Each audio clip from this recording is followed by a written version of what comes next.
Yan. Bagong nagba-viral ngayon. Finally, matatry na natin.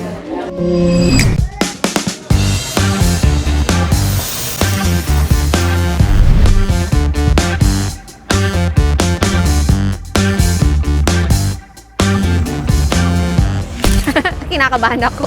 First time ko lang kasi makakakain ng mochi na ganito kalaki. Literal na giant, di ba?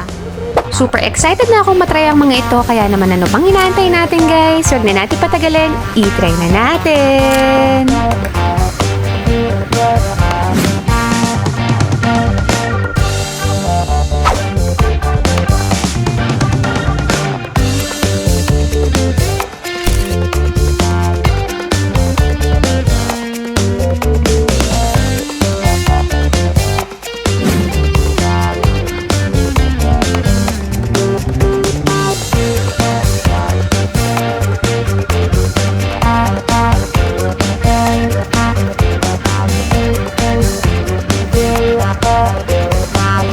At syempre guys, dahil nalalapit na ang Chinese New Year, kaya nandito tayo ngayon sa May Binondo. Titingin tayo dito ng mga bagong pwede mapag-foodtripan. Lalo na ang daming nagpa-viral ngayon na mga dating hindi natin nakikita pa dito. Ngayon susubukan natin. Ngayon may nakita tayong may pinipilahan dito.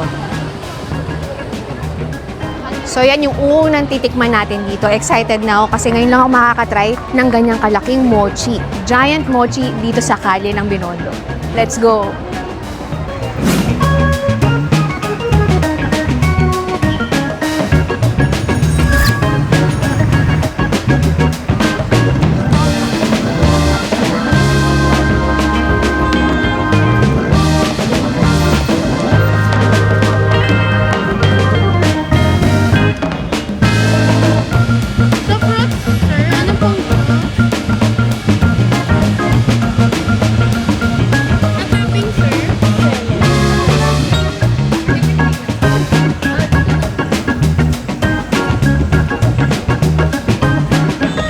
Kanilang mga powder toppings.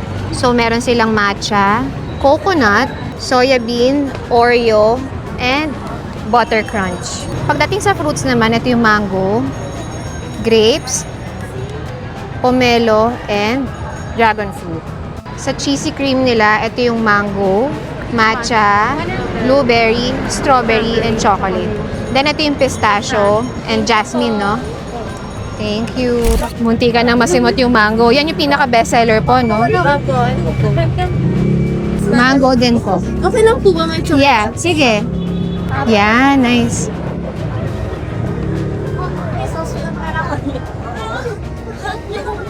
Tila na po. Gusto ko nila.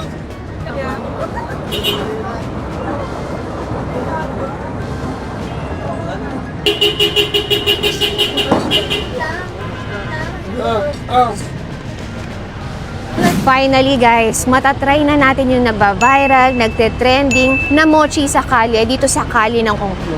At syempre, since malapit na yung Chinese New Year, perfect to sa mga gustong mag-food trip dito. So, isave nyo tong video na to pagka gusto nyo maghanap ng pwedeng ma-food trip dito sa Binondo sa panahon ng Chinese New Year. So, itong unang tatry natin, so may step by step kasi sila dito eh. So, yung unang step, pipili lang kayo ng cheese cream na gusto nyo. So, ito, matcha yung uunahin natin. Tapos yung step 2, pipili kayo ng fruits na gusto nyo. So, ang nilagay natin dito is mango.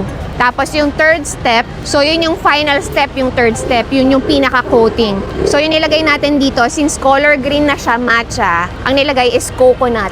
So dalawang size lang yung meron sila, small, tsaka itong large. So yung small nila, 100 pesos, ito 180 pesos. So ayan, ganyan kalaki. At mabigat.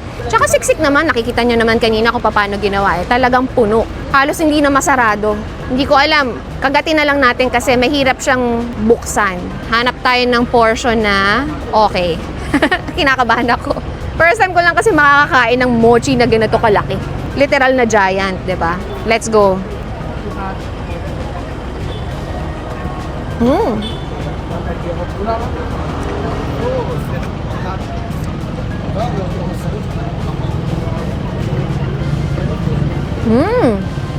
Medyo may effort lunukin.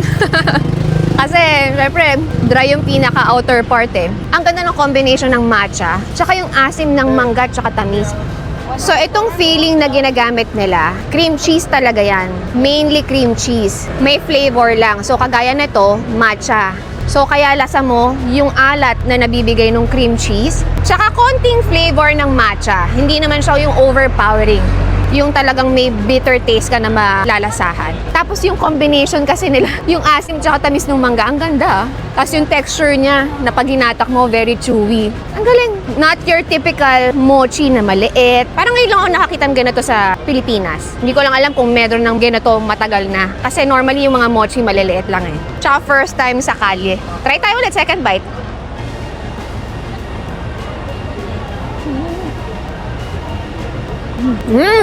Ngayon, mas strong na yung pagka-cream cheese niya kasi mas marami na akong nakagat. At nandun din yung matcha. Very slight lang yung taste. Tapos added texture din tong coconut powder nila. So yung coconut powder nila, nagbibigay additional dimension sa texture. Very lambot. Yun, so tikman natin yung iba. Okay, so nandito na tayo sa second na titikman natin. So yung outer toppings na pinili natin, matcha powder. Tapos yung pinaka-base na cheese cream na nilagay natin is blueberry. Makikita nyo mamaya pag kinagat natin. Tapos yung fruits na nilagay natin dito, grapes. So tingnan natin yung combination. Ayan, medyo makikita nyo na yung kulay. Mamink-mink na purple. So dito tayo mag-bite. Let's go. Messy, ang cute eh, no?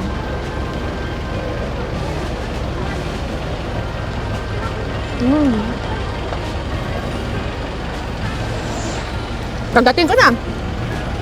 Ang galing. Nakakatuwa ah. Actually, yung powder ng matcha, parang naging design na lang. Wala na akong masyado nalasahan dun sa powder ng matcha. Pero ang pinaka-strong na malalasahan mo dito, yung cream cheese na flavor, yung alat na nabibigay niya. Tapos, yung blueberry taste, of course. Tapos, syempre, may fruit talaga. May fruit talaga. Ayan o, nandyan yung grapes, yung bilog. Hindi makita na balutan na ng blueberry eh. Pero ayan, yung juice pa kanina kinalahati ko, nilahat ko na kasi malalaglag. Ganda rin ang combination niya kasi may asim din tsaka tamis eh. Actually lahat, may tamis, alat, asim. So ang ganda, tapos may texture na.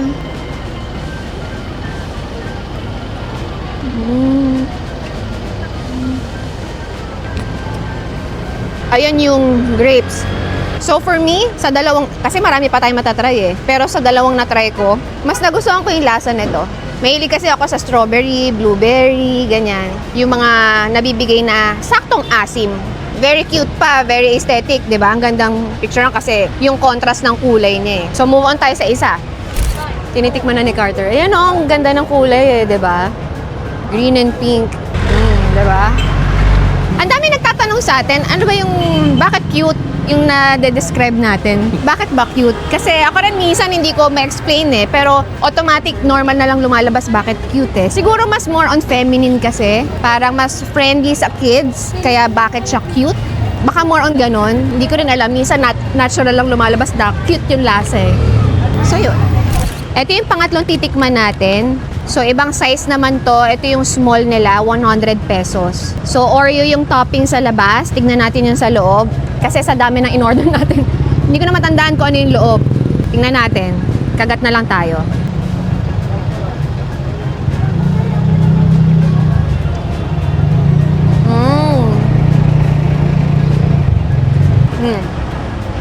So ito, dito sa small size na napili natin, Oreo yung labas, chocolate yung cheese cream nila, tapos naglagay pa sila ng pinaka-Oreo sa loob, and choco chip. Yan, may mga malalaking choco chip dyan. Okay din siya kung medyo mahilig ka sa sweet na mga, kung mahilig ka sa chocolate, basically. Pero kung medyo gusto mo yung may nabibigay na asim, gusto mo yung medyo may kasamang fruits, ako, yung kanina, yung naunang natry ko, yun. Yun yung pinaka nagustuhan ko. Pero kung chocolate lover ka, mahilig ka sa matamis, go for this. So yung next na itatry naman natin, sabi sa inyo, ang dami natin itatry eh. Pero ito, malaking size din. Ito yung best seller nila. So itong pinaka-labas na toppings natin, butter crunch to. Tapos yung pinaka-cheesy cream na pinili natin dito is mango sago. At of course yung toppings niya, mango din. So ito daw yung pinaka-best seller. So mango, ganyan. Large, 180 pesos. So try na natin. Very colorful yung mga design nila. Dami nilang flavors.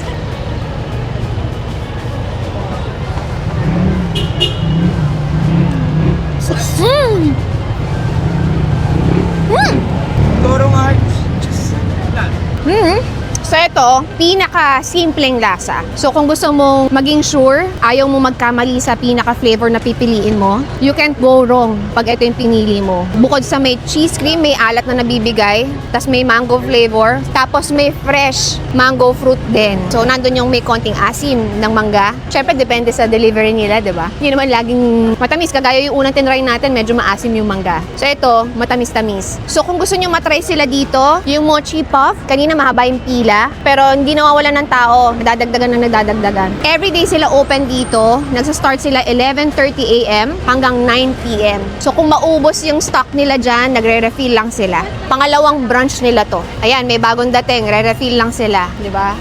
Kasi paubos na eh. Yung first branch nila, 2 months na simula nung nag-open sila sa Lucky Chinatown Mall. So ito yung second branch nila, 1 week pa lang sila dito. So move on na tayo sa isang tatry pa natin. So ito naman yung last na itatry natin. Yan, small din. Butter crunch, yung outside. Tapos, yung pinaka-cheesy cream na ginamit dito, jasmine grapes. Malalaman natin kung bakit jasmine grapes siya. Tapos yung pinaka-fruits na nilagay dito, grapes. Tikman natin. So ito daw yung parang pinaka-specialty nila. So huwag kayong ma-confuse ha. Ito yung specialty nila. Tapos yung mango, yung kaninang bestseller nila. Let's go, try na natin.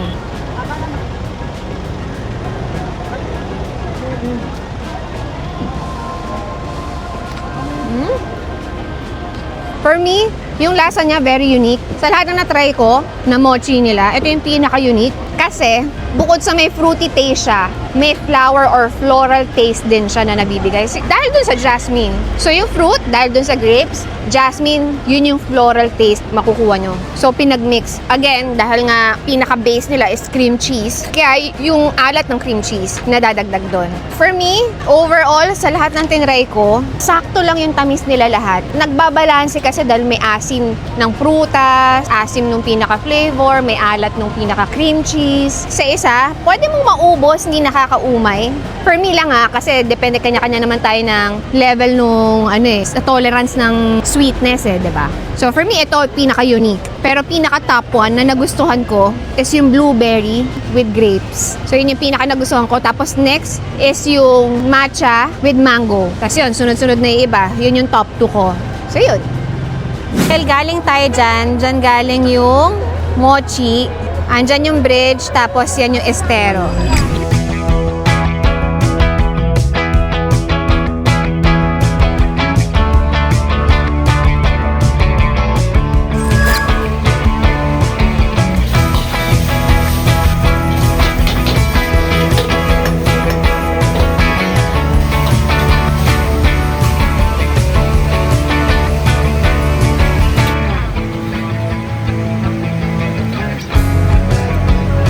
Ako po si Romulo Siton po. Nang 1970s dito na pa ako sa LG Restaurant po nagluluto. Chief cook ako dito sa LG Restaurant.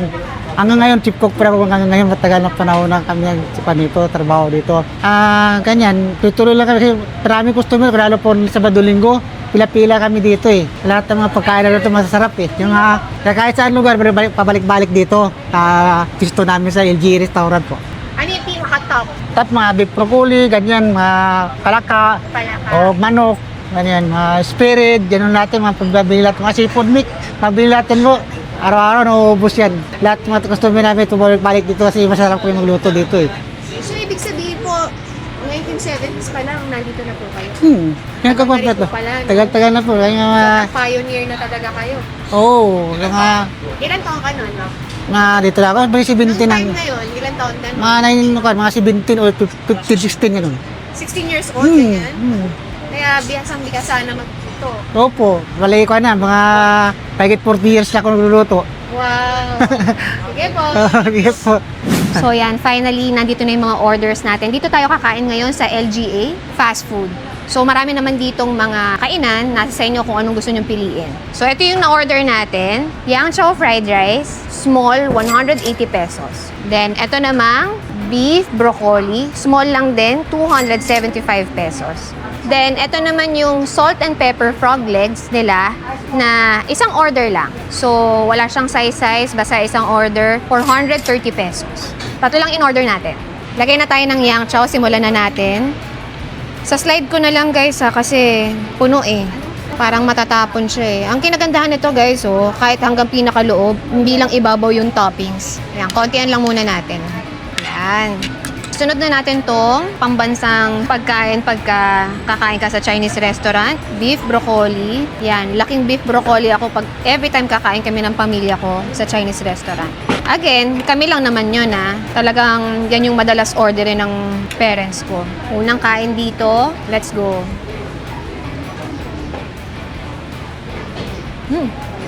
Mainit-init pa.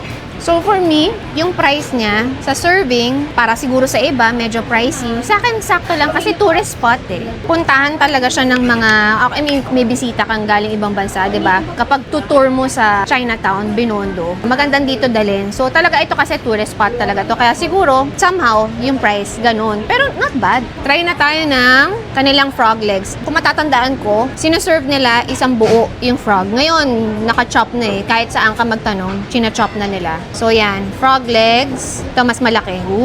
Dati, intimidating pang kainin para sa akin eh. Ngayon, parang kumain ka lang din ng chicken. Yan, let's go.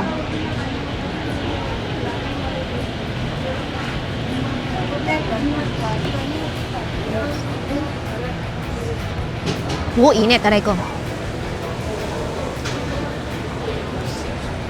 Gusto ko yung na-order namin ngayong frog legs. Kasi ang natatandaan ko na-order ko before, parang may flavor ata yun eh. Hindi ko alam kung inadobo or something.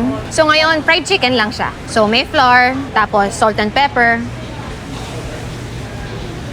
Very simple yung lasa. Malutong-lutong pa.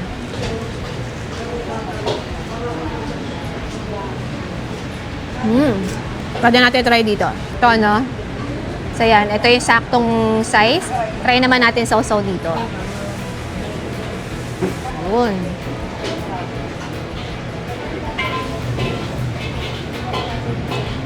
Parang kumakain ka lang ng manok. Actually, kahit yung lasa niya, wala namang parang, kasi yung lasa nito, frog to. Same lang. Again guys, dito sa Estero, hindi magiging kompleto yung experience nyo dito pagka hindi kayo kakain or hindi kayo o-order ng frog. Kailangan talaga may frog legs. At saka dito tayo kumain sa LGA Fast Food kasi ito yung pinaka-OG sa lahat na nagtitinda dito.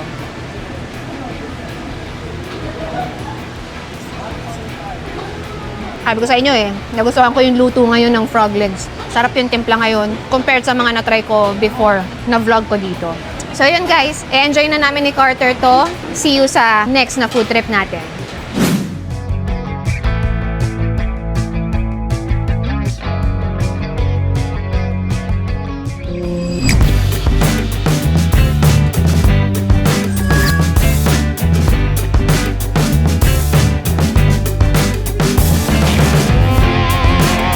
So guys, nandito tayo ngayon sa Bistro kasi madalas lumabas sa feed ko to. Actually, cafe sila. So, mga puro drinks. Pero, ito talaga yung pinaka nagva-viral sa kanila. Yung kanilang mango sticky rice. Pero may dalawang klase. May classic. Hindi na natin in-order yung classic. So, ito in-order natin yung with cacao. So, ang gamit daw nila dito, cacao de Davao.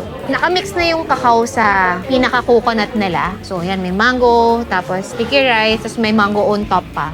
Tsaka sesame seeds. Sabi nila dito, dahil nga 1 year na sila dito, nung nag-open sila, ito talaga, pinaka-bestseller nila. Sa isang araw, nakaka 300 cups sila ng ganito. So, kung gusto nyo matry dito, kasi ako first time ko lang din dito So, kung gusto nyo matry dito, everyday open sila from 9 a.m. to 11 p.m. So, yan, try na natin. Hugot tayo hanggang ilalim. Yun. Try na natin. Exciting. Kasi laging lumalabas sa feed ko Takam ako Let's go.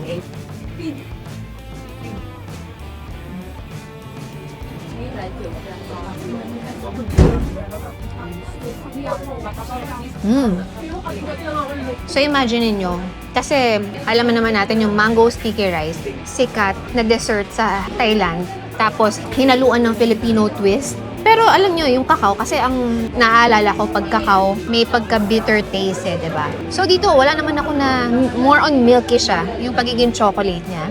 More on milky taste na siya. Tapos lasa mo yung coconut. So nag-mix na silang dalawa. Pero sa cacao, wala akong malasahang pait. okay lang din naman siguro para friendly din sa mapabata, matanda, lalo na kung ayaw ng mga mapapait. Thailand dessert with Filipino twist. I'm sure, even yung mga ingredients na dito nagaling. Tapos yung mango nila, may kasamang, kasi di ba may mga mango na pagka overripe yung ginamit, super tamis. Although masarap din naman yung mga overripe, pero ito may asim. So, yung tamis, nababalanse nung asim nung mangga, maasim talaga. Tapos, yung syempre, pati nung sticky rice. Pag naparami ng chocolate, dagdagan ng sticky rice. Ito yung pinipilahan sa kanila. Hindi ko na tinry yung pinaka-classic. Dito na tayo sa, syempre, isang with a twist, di ba? Kasi yung classic, nakatry naman na tayo eh. At ito pa guys, dito talaga ako napadayo. Kasi yung nagba-viral ngayon na Dubai Chewy Cookie, meron din sila dito. Imagine, nakaka 500 pieces sila a day. Bitin pa. Bitin pa minsan. So, pakita ko sa inyo. So, na-slice na to para mapakita ko lang yung pinaka-perfect niya. Yan.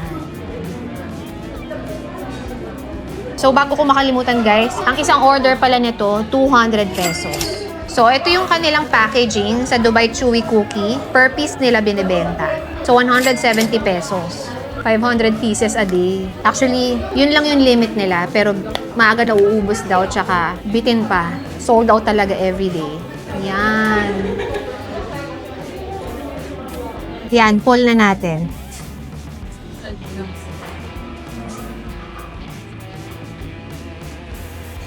Ooh, yan. Whoop! Ayan. Hindi ka na malaglag. Ang cute! Bagong nagba-viral ngayon. Finally, matatry na natin. First time natin matatry ito ngayon.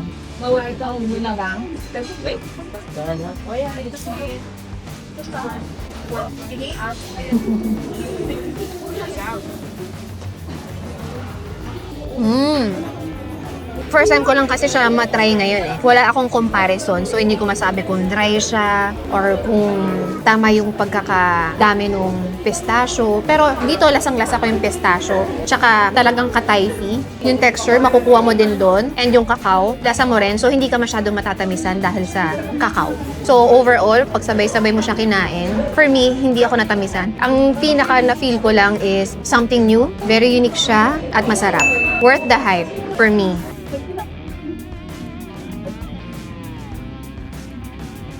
Actually, yung texture ng pinaka-marshmallow, dahil siya yung nagbibigay stretch eh, di ba? Actually, texture na lang siya.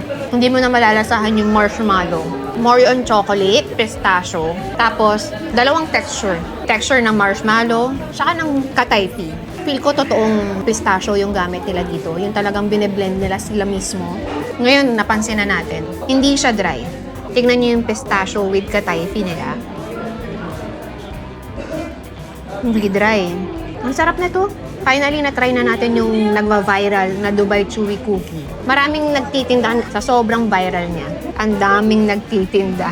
So, may mga nag-message na rin sa akin. May mga minessage na rin ako na mga gusto kong matry. So, abangan niyo yung mga ibang itatry ko pa. Para may comparison tayo dito. Ito kasi yung first time natin na-try eh.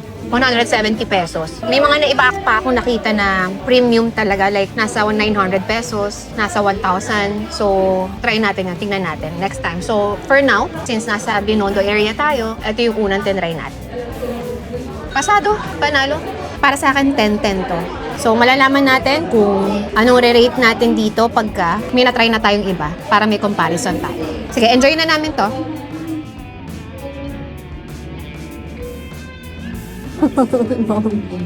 So, mali tayo. Hindi pala dalawa yung flavors nila. Meron din silang matcha. So, meron sila nilalagay on top, muscovado. So, guys, tapos na tayo sa last stop natin. I hope nag-enjoy kayo. So, sa mga hindi pa nakaka-subscribe, subscribe na kayo. And don't forget to like and comment na rin sa mga gusto nyo pa i-recommend na matry namin. Thank you guys for watching. Till my next video. Bye!